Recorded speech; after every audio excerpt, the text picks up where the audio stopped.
Good evening, everybody. I would like to welcome you all to this new event in the Democracy Promotion After Afghanistan series of the Hertie School that we host here at ERCAS, the State Building and Anti-Corruption Center in Berlin.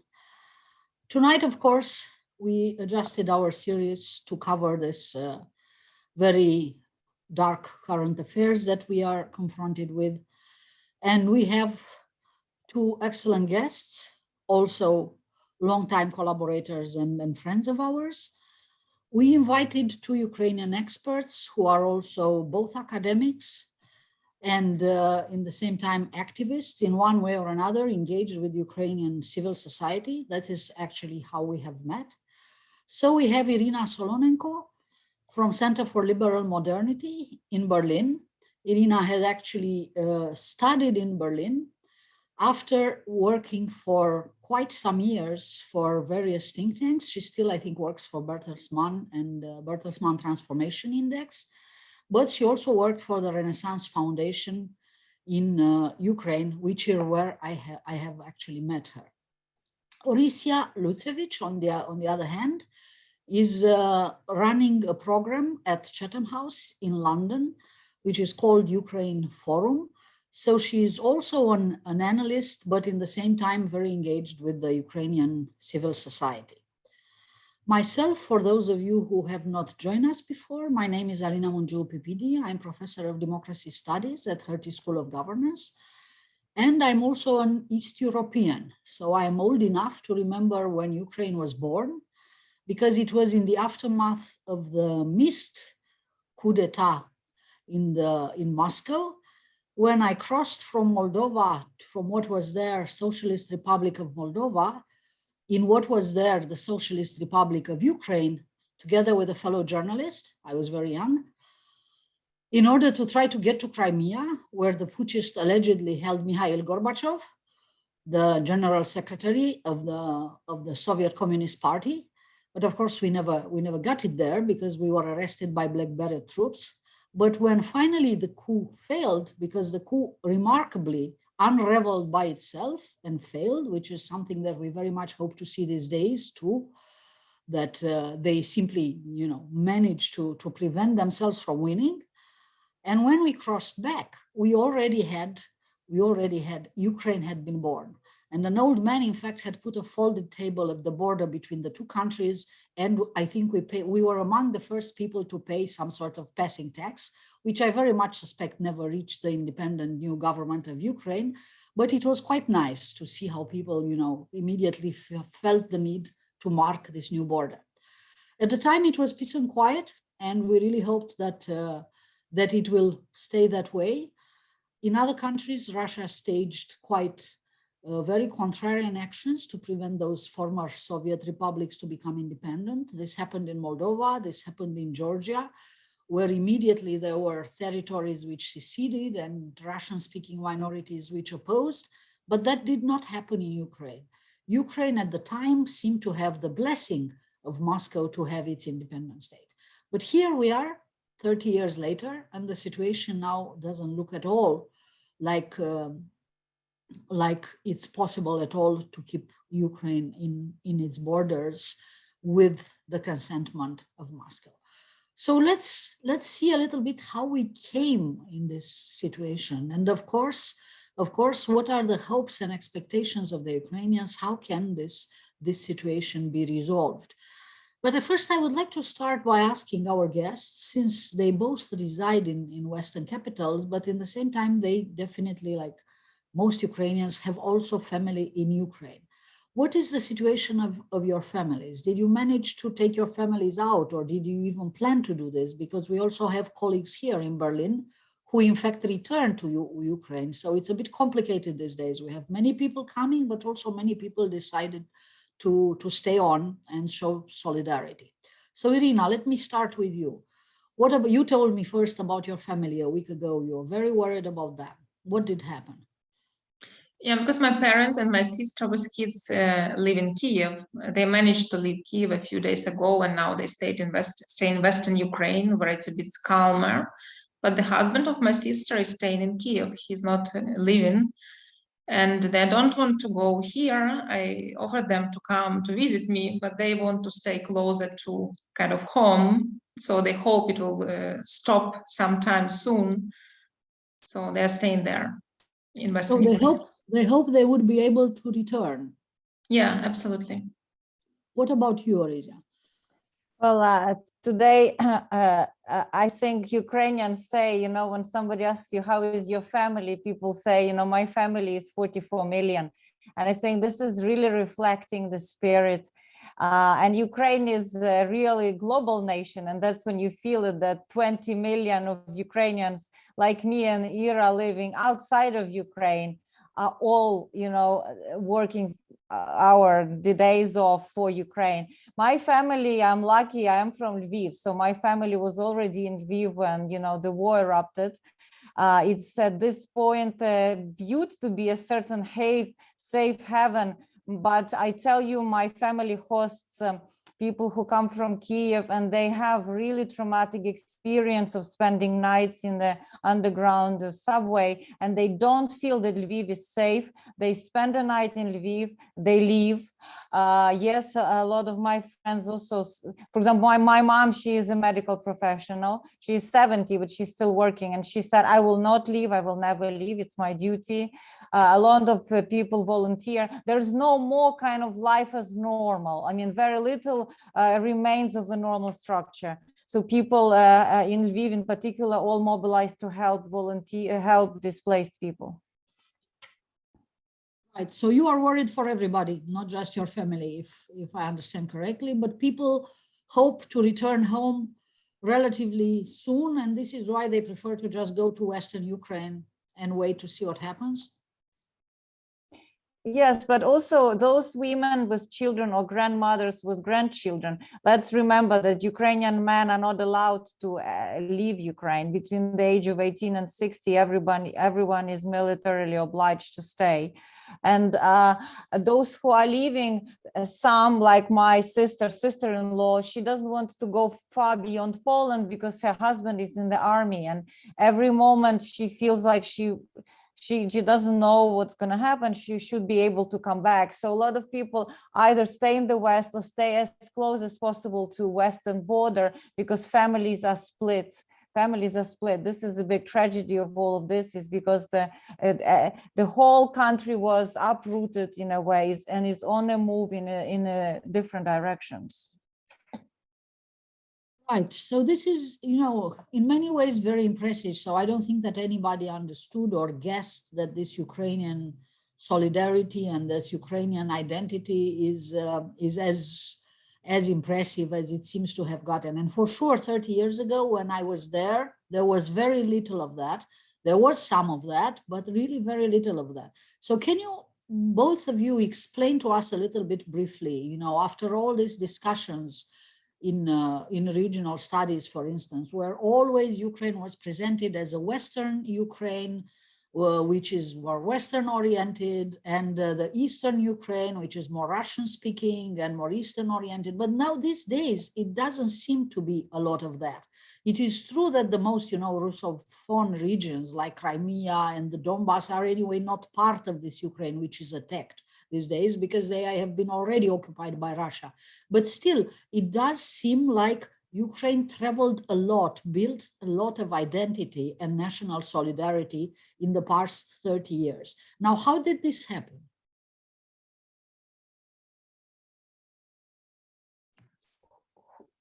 Go ahead. Iryna, So first of all, indeed, there is a spirit of independence starting from 1991, and we see in different elections that indeed Ukraine at the beginning was split in terms of electoral preferences. There was a kind of pro-Russian candidate and a kind of pro-European. But we saw that these differences with every new presidential elections, these differences became smaller. And I would say after the Revolution of Dignity, when majority of people elected Poroshenko in the elections as a president of Ukraine in the first round, which means he won more than 50% of votes, we saw that this split was not there anymore. And we also see, starting from 2014, public opinions show public opinions in terms of integration with the EU and NATO, or integration with Russia and Belarus. We see that majority of people everywhere in the whole Ukraine support pro-Western orientation, and also I would like to add, we have a history. So Ukraine was not born in 1991. We have a history, and we celebrate, for instance, in January, a so-called Day of Unity. This is when this is because in 1919 the West Ukraine, the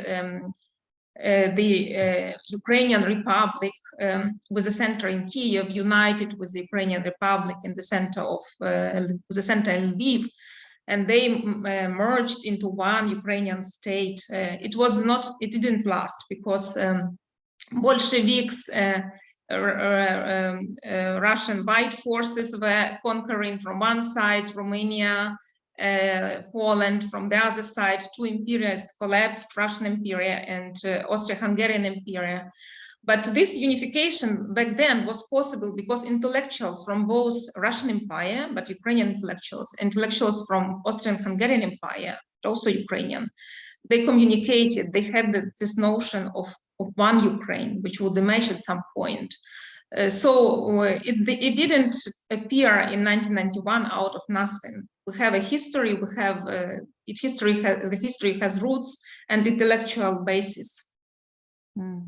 Yeah, I think what Ira points is the main miscalculation of the whole Putin's outlook on Ukraine and his disaster on the battlefield as we see it right now. And it even goes further to the beginning of the 20th century, to the end of the 19th century. And people like Drahomanov, who lived and worked in Bulgaria and Zurich, Zurich or Geneva, I don't remember exactly now, but Putin believes that Ukraine is some kind of foreign creation, right? This is why he believes you can easily crumble it if you take down the leader who is the puppet of some foreign government. But I think on the popular level, the fundamental tectonic shift happened when Russia invaded Ukraine in 2014, when people from the East saw destruction of the Donbass airport, that symbol that was built for the EuroCup champion in 2012 was destroyed, razed to the ground. And people changed I mean, honestly, I come from western part of Ukraine. I knew the Soviet and Russian brutality. For me, it's not a surprise the way Russia behaves today. But for people in Mykolaiv, for people in Kherson, they were shocked that what they thought to be a friendly nation would behave like that. And since then, all public opinion was showing Russia is an aggressor state, that Ukrainians will, that the patriotic sentiment was growing, that on the eve of invasion, 30% said they will go with arms to defend Ukraine, 30% say will volunteer for the army, and now you have 90% Ukrainians supporting Zelensky. It is because Putin doesn't understand that in democratic times, Ukrainians can squabble, quarrel, like in any normal democracy. But when you have existential threats to the state, everybody comes together. Zelensky is not a servant of the people anymore. He is really a representative of the nation fighting an aggressor. Zelensky had already been voted for quite a significant number of people in the second round. Now he had like 70% of the vote or something. So Putin's idea that Zelensky is not representative was very wrong from the start. And I take it that, in fact, the two Russian very serious attacks in the past 10 years are actually the ones which accomplished the Ukrainian identity, which brought people together, because there is nothing like external threat to forge a nation, even a young nation or a nation which really, barely come together.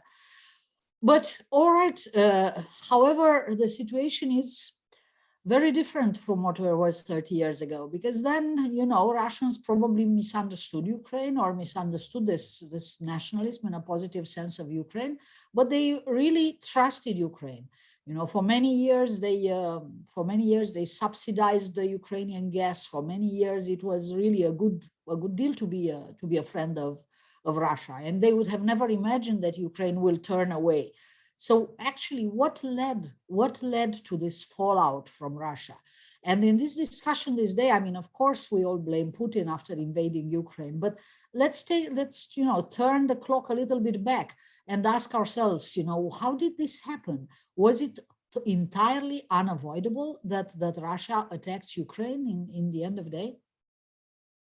If I may start, I would like to say one thing. The moment Putin started bombing Ukrainian cities, I took the book of Philip Sands, which is called East-West Street.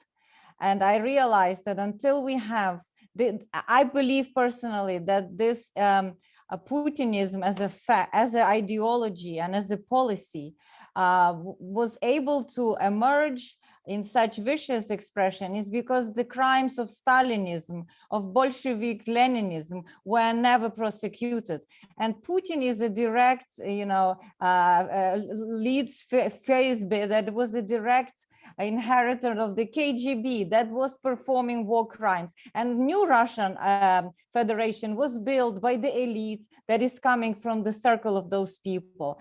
They were making they had a red carpet in the West to trade, to make big money, oil and gas, and rearm Russian armed forces in order to now, starting from 2008, to be honest, and maybe earlier, to implement this vision of Russian outward expansion in order, and this is, I believe, is the true threat to Russia, to prevent disintegration of the Russian Federation. This is how they see the world and the real threat to Russia. So they need to expand outward in order to protect the core.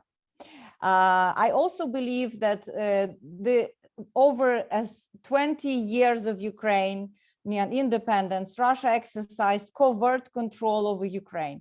Especially Russian elite and Ukrainian elite, certain parts of Ukrainian elite were making big money on gas trade, and Ukraine was the largest client of Gazprom. And believe me, a big portion of Putin's personal wealth and people around him was made on that gas trade with Ukraine. Also, I believe this war is to a certain degree inevitable because of the divergence between societies, Ukrainian society and Russian society. If you look what kind of trends Putin set in motion in Russian society, veneration of Stalinism, nostalgia for the Soviet Union, attraction to planned economy, everything the opposite. In Ukraine, you have respect for freedom, desire to have a functional democracy, no nostalgia for the Soviet Union with the exception of older generation, and the desire to live in European community of normal rule-based states. That's why I think we have this clash. Unfortunately, I think it was bound to happen.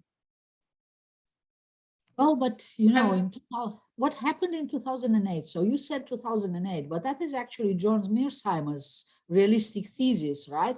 Which says that the Bucharest NATO summit happened, and the possibility that Georgia and Ukraine are considered candidates was written down, and this simply stepped over what the red lines of the Russian.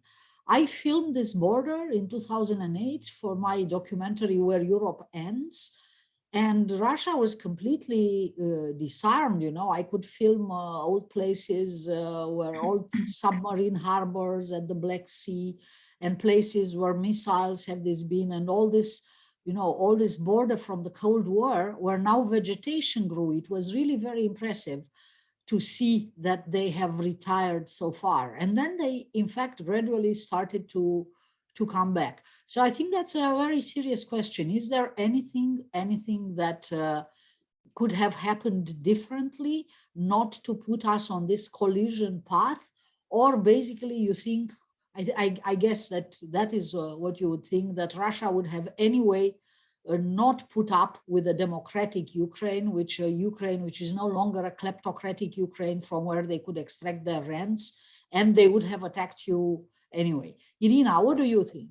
Yeah, I would like to add first on the previous question. I agree with Orysia, but I want to add, for me, this war started in 2013 when Yanukovych refused to sign the association agreement. If we look back, Ukraine negotiated association agreement with the EU for some time already. It was ready to sign it.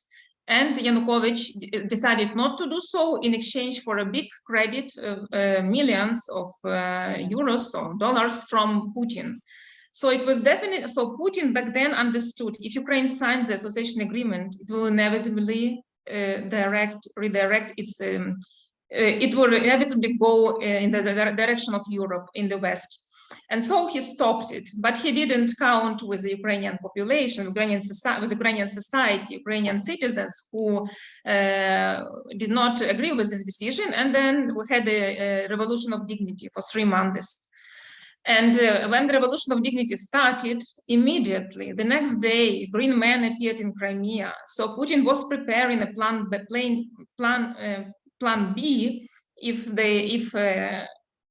Yanukovych does not succeed to repress the revolution.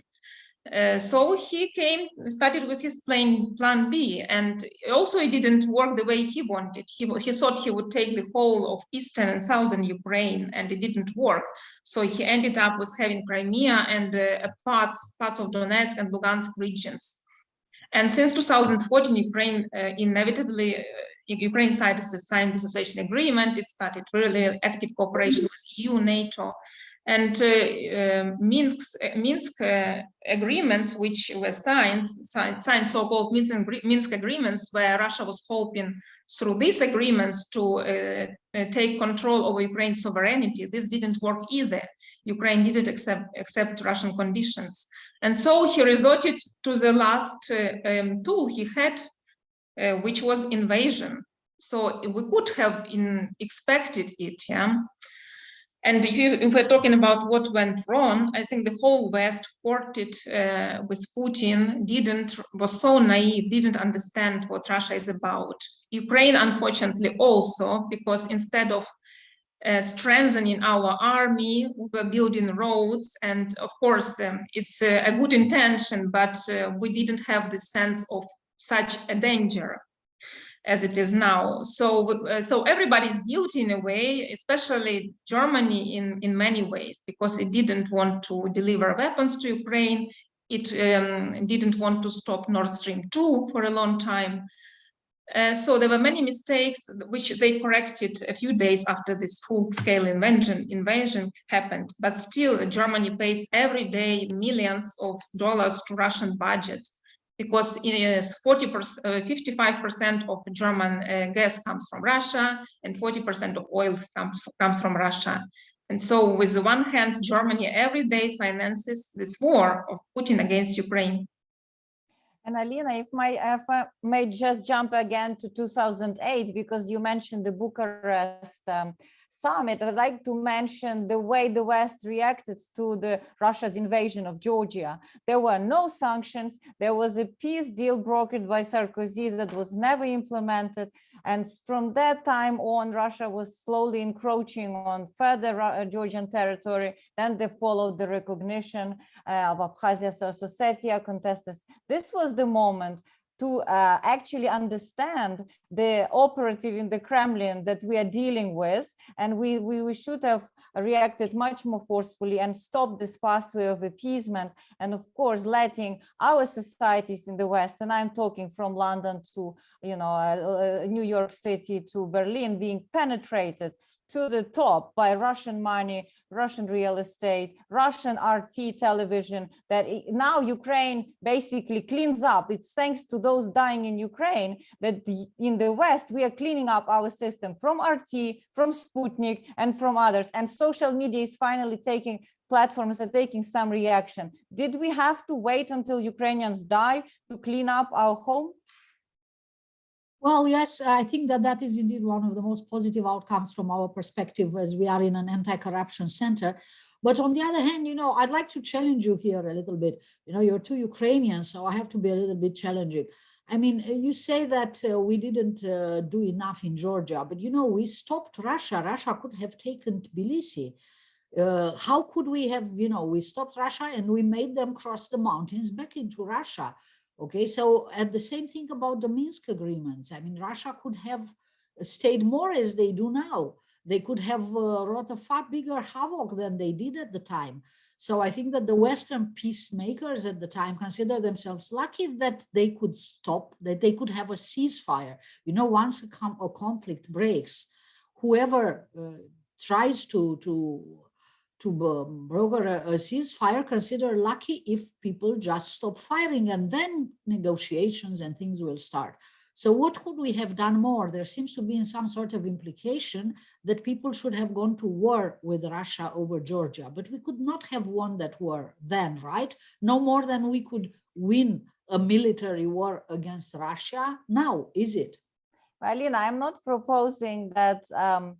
I'm not proposing to go to war. What I'm proposing is that at that time, the reaction and understanding the risks of Russia, we systematically underestimated what Russia is capable of, the Russia strategic objectives. We talked about strategic partnership with Russia that was repressing its opposition, that was substantially squeezing it all dissent inside Russia, hoping that making business with Russia would change Russia into more democracy. And also, if we travel a little more in time to the annexation of Crimea, these sanctions introduced for one of the greatest violations of international law were a joke. And it took only MH17, the death of European citizens over Ukrainian sky, to really take action. And I think this is where we are miscalculating, is to seeing the real nature of what we are dealing with. Because Putin puts nice, varnish and smoke screens and all the lobbyists and all the wishful thinking of doing business and having access to Russian market. This is the price we will be paying. Honestly, we woke up in the 21st century on the 24th of February. The world will not go back to any rules we had before. We already having new world order being shaped as we speak. And that's why I think it's useful to look at what went wrong, but I think very important to think about what has to happen today and tomorrow and the day after tomorrow to actually make Putin fail. Yes, absolutely. But then the question is that this is not the only conflict that exists in the world now. It's not the only place. I mean, when we speak of 21st century, we give the people the impression that 21st century really is a very peaceful century. But it is anything but that, right? It started very well, but now it doesn't look very well. Okay, all the interventions that we have, I mean, of course, the West did not intervene against Russia, but we did intervene in Iraq, we did intervene in Libya, we did intervene in Afghanistan. And those interventions actually show that it's not a Western world order out there, is it? And we really have to fight for every country where we want to help democracy and we want to help women's rights. It's not nothing is taken for granted, right? And even when you have an American president who is not an isolationist like this one, it is still very difficult to do this battle on all these fronts. So I take your argument, that the West misunderstood Putin, but in the same time, I really didn't see many people in the West who believed that Putin is a good guy or who misread the way he was treating the Russian opposition. It's just that there was a shortage of means to be employed against Putin. And yes, the ones that we pointed out of all this infiltration and all this money laundering that Russia was doing in the West, that was probably the only thing which we could have indeed do. And hopefully we will do even more now that the disaster is out.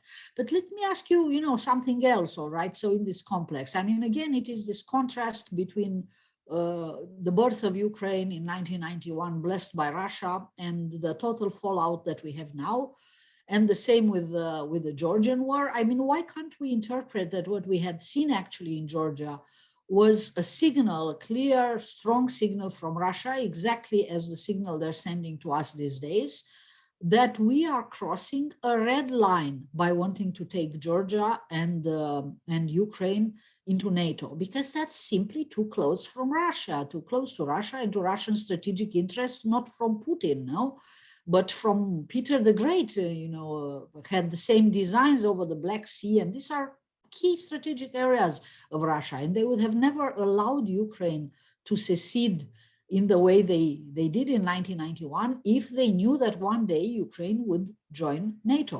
So why was this, why was this NATO ambition of Ukraine? Wasn't this a risky and in the end of the day, futile enterprise? Because how could Ukraine even join NATO? You need the agreement of all your neighbors. And when you have the bad luck to be neighboring Russia. So why did you do it? I mean, why did people want to join NATO when this was not realistic and fairly dangerous? I mean, you want to increase security, but in the same time, it's not security you're increasing. No, what you're increasing is the threat that you have. Actually, majority of Ukrainians never supported accession to NATO until 2014. So indeed, the breaking point was Russian invasion in 2014, as Orysia pointed out, which changed the opinion of Ukrainians. Yes, they realized that Russia is a threat.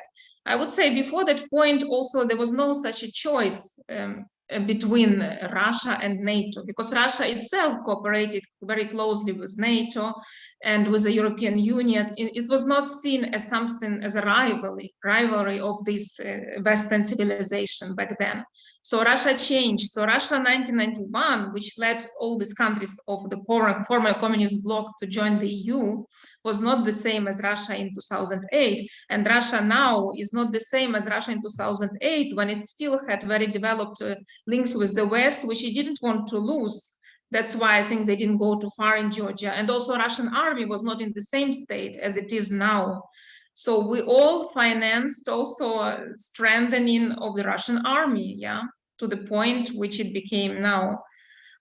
And by now, Russia was already pretty much isolated from the West. It was, I mean, after 2014, bilateral high-level summits were cancelled. There were sanctions imposed. They were very mild, but still.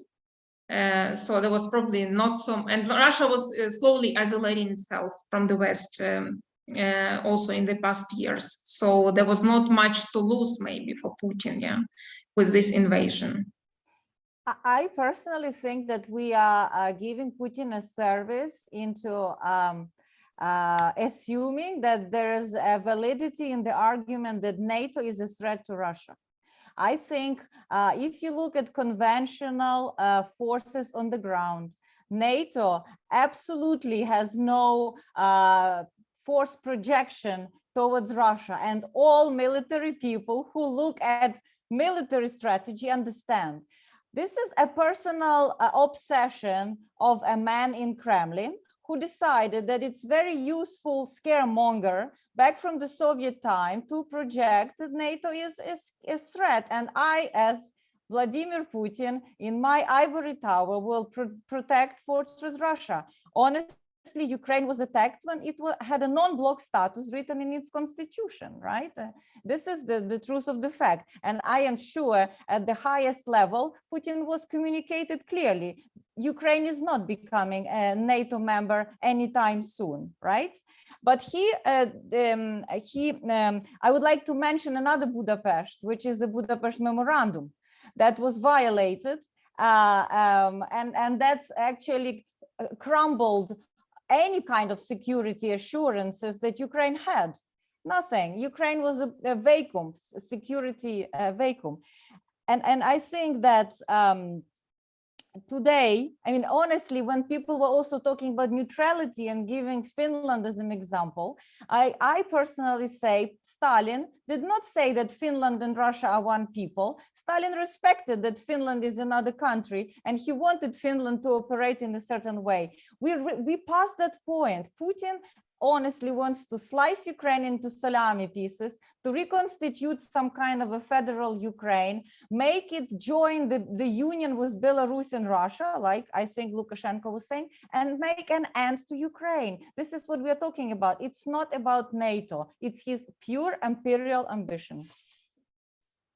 Well, you know, threat is by its nature subjective. Okay, so if Russians perceive that it's a threat to have the Ukrainian former brotherly country doing joint military exercises with NATO, then it is a threat. It was a threat, even if the perspective of joining was not realistic, no?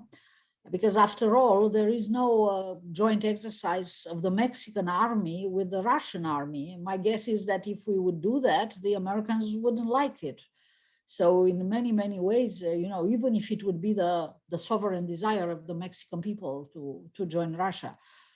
So Iryna said that the people never really endorsed this NATO solution, but the elites could see no other solution for the security of Ukraine, in particular after Russia had started to become quite aggressive towards Ukraine. Is this a fair sum up of why elites took this rather risky gamble on NATO accession? That there seemed to be no other security alternative, and they really hoped, even if it was not very realistic, that NATO will in fact defend Ukraine from Russia? Well, people did not endorse accession to NATO before 2014, as I said. In 2014, we see a clear shift in public opinion, and we see that majority of people started supporting accession to NATO. But now we saw a real jump, over 70%.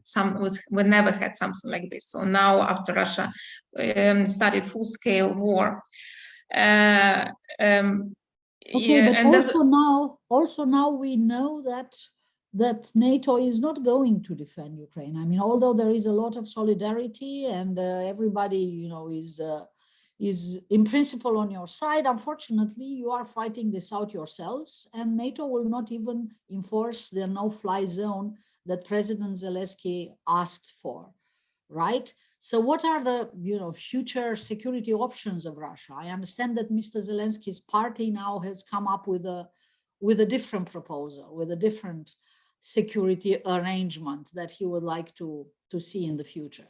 I just would like to add that there will be continued cooperation between Ukraine and Western armed forces, be it NATO, be it Poland, be it United States or Canada or Australia, to increase interoperability of Ukrainian armed forces with NATO. This is clear. And also, let's watch what Finland and Sweden does. We may see in the coming days those countries actually filing for membership in NATO simply because the way Russia behaves, not because they love NATO so much. And again, NATO is a collective security alliance, and I think Ukraine has proven that it can defend itself against Russian armed forces, and it is upsetting all Putin's plans. And honestly, I think it's counterproductive to so much focus on NATO. NATO is here to protect NATO's territory, but European states, United States and G7 are providing immense military assistance to Ukraine to defend itself. NATO has a different purpose, and we should not equate if NATO doesn't help Ukraine, the West doesn't help Ukraine. These are two different things, and I think we have to be very careful we distinguish, and we do see the coalition of the willing nations forming up, and that's why Ukraine stands. And that's why Ukrainian armed forces and territorial defense have equipment to protect Ukrainian cities. That's how I look at it. I'm afraid that's how also Putin looks at it. Putin also looks at it, and Putin also considers that, in fact, Ukraine doesn't stand alone in this, and he's provoked. Iryna, please, you're going to say something. No, I wanted to say that there is a discussion in Ukraine that there was discussion before that we are like Israel. So we need to really strengthen our armed forces, strengthen our anti-missile capabilities. So there is a discussion now that after this war, of course, we don't know how it ends and what will Russia look like after this war, but there are discussions that Ukraine should seriously consider strengthening its own military capabilities, its defense system, because Russia is a long-term existential threat for Ukraine, So Ukraine will actually cannot have a neutral status. Ukraine will have to plan to be militarized and mobilized forever after this war. This is what comes out of it, right? Well, I think it also, look, this war impacts not just Ukraine, let's be honest, because of course Ukraine is the victim of aggression and Ukraine bears a lot of human suffering and immense suffering. But I think we all have to understand that a relation of Western collective West, EU and United States, G7 with Russia has changed. From now on, the purpose is actually clearly stated. It's to cripple Putin and his regime. It's to make Putin fail. We are not on the path of appeasement anymore. There are still loopholes that have to be closed. Russia will be different. There will be no Russia we know yesterday. It will be changing, and these forces are very powerful. The sanctions that are introduced in Russian economy are very powerful, and there will be more pressure on corporations, on from civil society to stop trading with Russia, because it will not be compliant with the ESG strategies, environment, society, and governance. There will be no coming back anytime soon. So everybody has to adapt. Ukraine has to adapt, the West has to adapt, private sector has to adapt, and people have to adapt. Yeah, but I am old enough to remember Putin's Russia, and I guess many other people here. And I also was a colleague with many Russian Democrats at Russian Harvard Research Center. I was in the same year there with Boris Nemtsov and other people. So we now hope that we can recreate a Russia which is democratic, but I really think that we should ask ourselves, why did the democratic Russia, why did the Russia that we befriended in the West, why did they disappear actually after 2008, right? So I don't think we're that close, even if Putin falls. And these days there's actually rumors that the first more consistent offer of peace have been made to President Zelensky by Putin and his camp. Can I ask you, what should a peace offer from Russia include these days for Zelensky to consider it, not to accept it, but to really seriously start considering it? What would you like to see in this peace offer?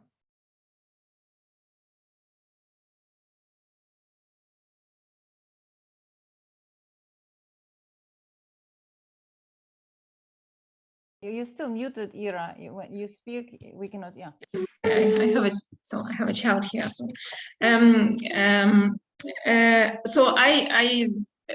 We see, well, Putin stated very clearly already in his article this summer that he doesn't think Ukraine is a nation which has a right to exist. If you want, I can take it. I can take it while you take care of the baby. Sure. So. Okay, so I'll chip in. I think that there are some, look, in the coming days and weeks, a lot will be decided on the battlefield. Let's be honest. The kind of deal that there will be, the peace deal that will emerge out of it, will depend to a large degree on the outcome on the battlefield. Let's keep this in mind.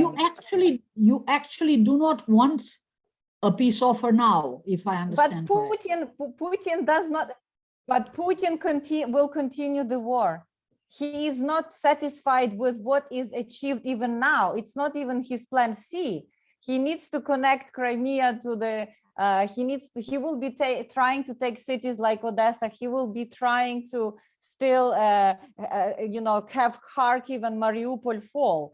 So I personally don't envisage in the next week or two a seizure of military activity. We see that Putin is now shopping with the CSTO countries, Kyrgyzstan, Kazakhstan, Tajikistan, Armenia. Syrian fighters are being brought into Ukraine who have combat of urban experience.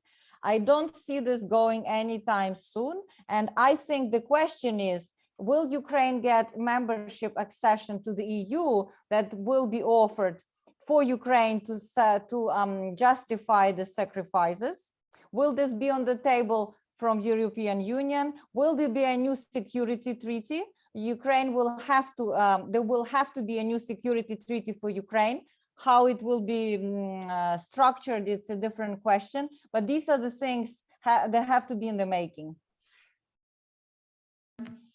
Right. So this Absolutely. Israeli intermediation and the peace offer, you just think it's a loss of time and nothing will come out No, of it. it's not the loss of time. It's to negotiate humanitarian corridors. It's to ease suffering immediately for people from the large cities to be able to leave vulnerable children and women. This is how I read the situation. Yes, I absolutely agree. And these are massive war crimes Putin is committing in Ukraine, and the Hague has already started kind of study of this case. So I don't see any possibilities for any peace talks because, as I said, he wants Ukraine to fall completely. He doesn't want Ukraine to exist. Or it should be a vassal state like a Belarus, yeah. So there's really no points. It's a stalemate, yeah. There are no points of on which peace talks can be based. Yeah. But Alina, I think you're right. We should imagine a situation where neither Putin nor Ukraine can win, right? Because Putin cannot achieve his objective. Peace does not happen if we don't even have, our conditions laid out for peace. That actually means that we expect the war to drag on. No. But every day people, take refuge and cities are destroyed, and Ukraine may end up looking like Syria. So I think that after missing the first strategic objective, which was to solve this situation without war, because we had 2 months when we could have avoided this war, and we did not. And this is a collective responsibility, however, everybody who negotiated in it has a sort of part. And now what if we prepare to fail in the second thing, which is to prevent Ukraine from becoming like Syria, a place where people will not be able to go back, whose reconstruction will take forever and in maybe even more unfavorable circumstances. I mean, is this a very, very big risk? So is there anything, absolutely anything that the Ukrainian leadership will be prepared to give up in order to get peace or not? We just hope that Putin will be struck by lightning and an act of God will happen and take him out of our lives. No, I don't think that's a calculation. I think, first of all, as I said, we should not compare Ukraine and Syria. This is exactly what perhaps Putin wants us to imagine, but he cannot bomb Kiev the way he was bombing Aleppo. This is the mother of Russian cities. This is simply unimaginable. He may destroy some military infrastructure. That's one thing. Another, I gave you 2 answers. What should happen? Ukraine should get a EU membership accession on the table. If you're saying it's a shared responsibility, then this is a share of the European Union. This has to be an offer for Ukrainian people, because in 2014, Ukrainians were already dying under the European flag, and this is exactly what should be offered. Yes, Ukraine is not joining NATO. I think that is clear, but there will have to be a new security treaty that will have to discuss how Ukraine's security is guaranteed. These are 2 things that are very concrete, that are on the table. And honestly, I think the rest will very much depend on the military campaign, because it already started. It already is evolving as we speak. And Putin is not, he's simply regrouping to prepare for new offensive. Iryna, you want to add something to this? Absolutely agree. Ukraine might even probably say, okay, we're not going to join NATO anytime soon, yeah. Take away maybe this clause from the constitution, but in exchange, Ukraine should get some viable security guarantees, not the guarantees we had in the 90s, which nobody respected at the end of the day, yeah.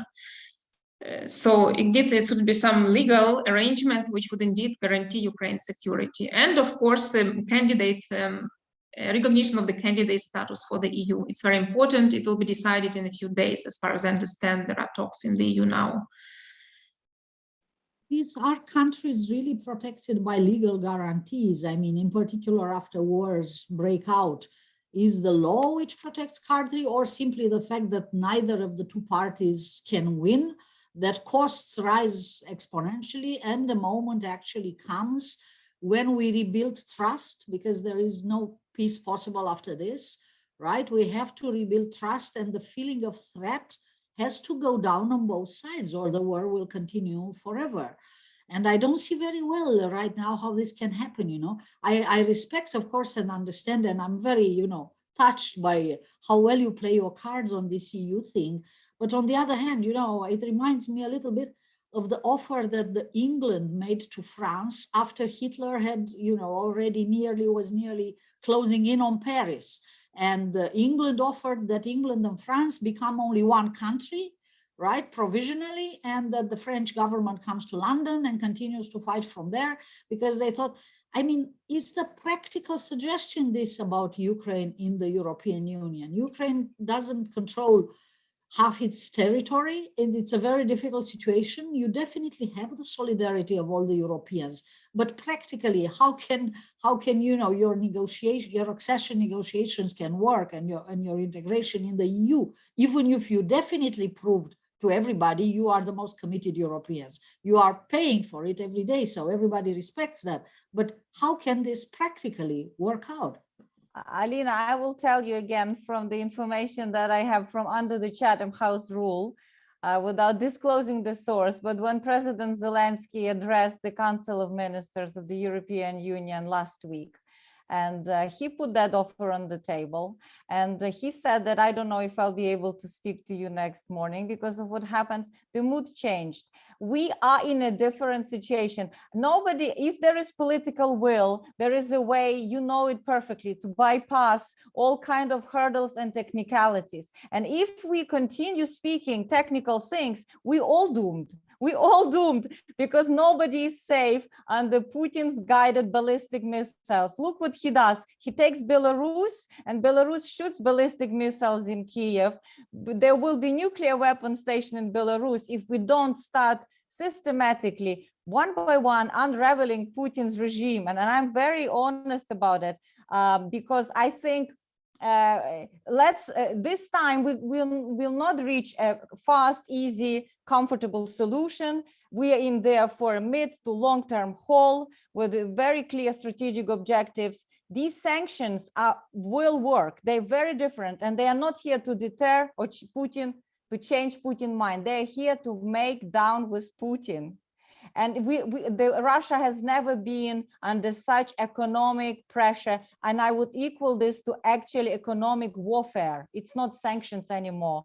And there will be more pressure as Putin escalates in the coming weeks, that will have blanket ban visa travel for a lot of Russians elite, and I'm talking in thousands, visa bans, not assets freezes, that will cripple and create cracks within support for that. And I honestly think that the Russian diaspora in Berlin, in London, in other cities should get involved, because if you don't get involved, you will lose your army and you will lose your country. This is serious things, and there's a lot of determination, of course, mostly in the countries of Eastern Europe, but also in the UK, in Canada, in Germany, into this. This is serious things. I don't think we can carry on talking technical stuff anymore. Okay, so if I understand correctly, ceasefire is a technical stuff. Okay, we should not concentrate on how to stop what goes on here, but the way ahead that you see is simply to defend the Putin regime as long as it takes. You guys are committed to pay the price that we see every day, and what you want is that the West pays the price with you and is in it until its end. Okay, but there are a lot of people in the West. I just looked in the chat where we have great questions. Thanks, everyone. A lot of people are actually concerned that Putin may still yet raise the stakes, because you said, oh, but Putin is not going to bombard Kiev as he did Aleppo. I mean, what's going to stop him? You basically want to tell me, you want to suggest that he will still have some inhibitions about this, because we cannot prevent him from bombing Kiev. If he did not do it so far, is that he did not want to, right? But he could do it. And what people are very much afraid, you know, in neighboring countries to Russia, are very much afraid of the nuclear threat. I mean, we're talking people who are really crossing very serious borders here. How serious a threat is this?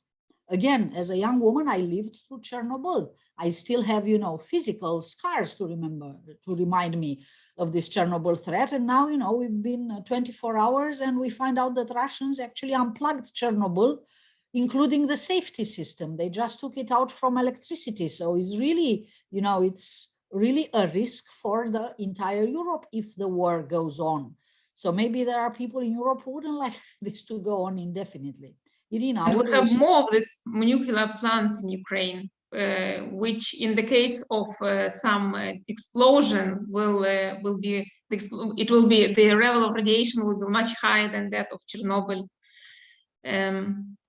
And I also wanted to add the sanctions are aimed at disrupting elite consensus in Russia. So we hope that they will work in some medium perspective. Of course, they will not stop the war now, but they are aimed at disrupting this consensus, and then we might see another Russia, maybe. We hope. I am not an expert on nuclear. It's a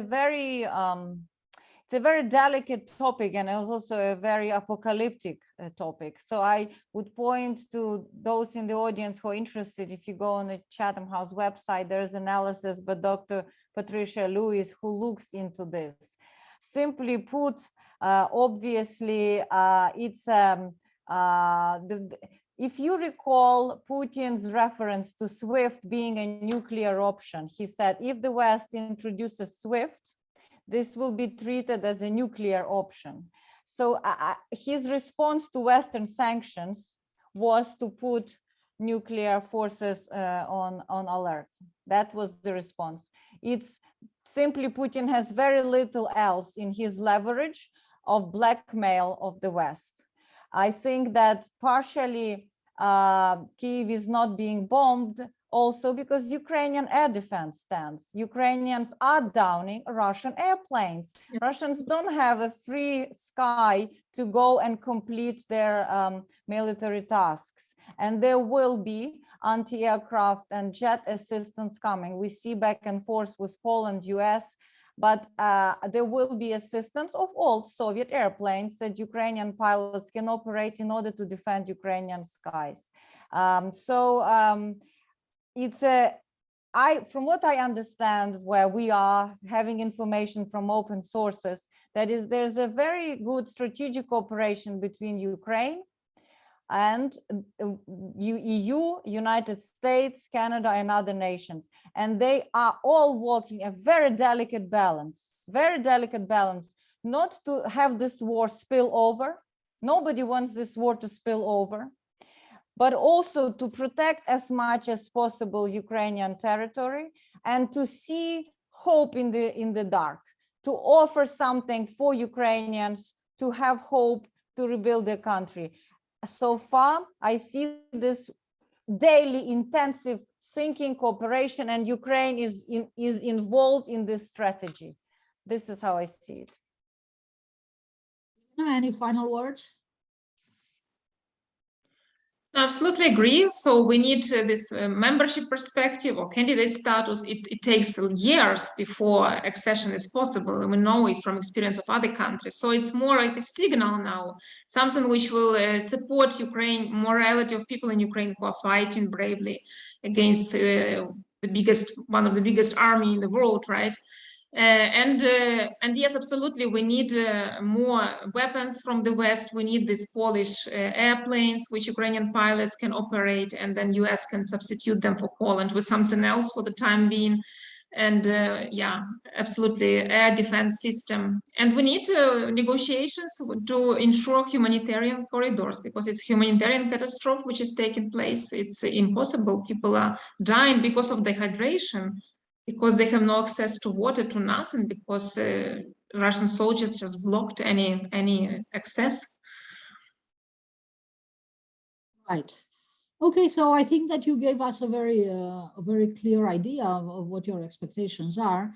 So what we're looking at is a war that will go on, and very high insecurity for everybody, because we're not in any way prepared to start any sort of peace talks. If I understand correctly, the Ukrainians actually see the opportunity in this tragedy, It's the opportunity to make it the last time when Russia prevents Ukraine to exercise its sovereignty. That is what I understand from you. And even if it will take a lot and be very costly, it's also your opportunity to join EU, perceived. And the very high cost in insecurity that you pay and that everybody pays, and all the economic recession costs, which are already, clouding. I mean, Russia is paying definitely heavy costs due to sanctions, but they're not the only ones, to pay this cost. The world is in it together, but you're not about to deal. You're not about to deal, and what you want is support for this medium and long-term fight. This is what I got from you, and Zelensky is not just by himself in this. He has a significant part of Ukraine who actually is undealing and wants to go on like this. I think this is a fair, although I'm not convinced, that it is a very encouraging conclusion for people who are thinking in terms of peace and security. But you gave us a clear Ukrainian position, and this is what I asked you for. So thank you very much. We will resume in 2 weeks' time when we're going to meet another 2 women, one expert on Russia and money laundering, and one who is actually a dissident from another oil warmongering country, from Azerbaijan. And we will then discuss, why are these warmongers so stable? Why is it so difficult to topple them? And what actually in this new paradigm that has now opened with the Russian-Ukrainian war, what new instruments can we find to help these dictators lose power, lose their grip, and come closer? So we will resume in 2 weeks' time. Thanks everybody. Thanks for the great questions on the chat. Thanks our guests a lot. I hope your families continue to be well in the next weeks, and the tide turns. And congratulations on your exceptional morale in times like this. And meanwhile, of course, we all do what we can for the Ukrainian refugees in Berlin and elsewhere. All the best. Thanks everybody. Until next time. Thank you very much, Alina, for hosting. Thank you, Alina. Thank you. Bye-bye.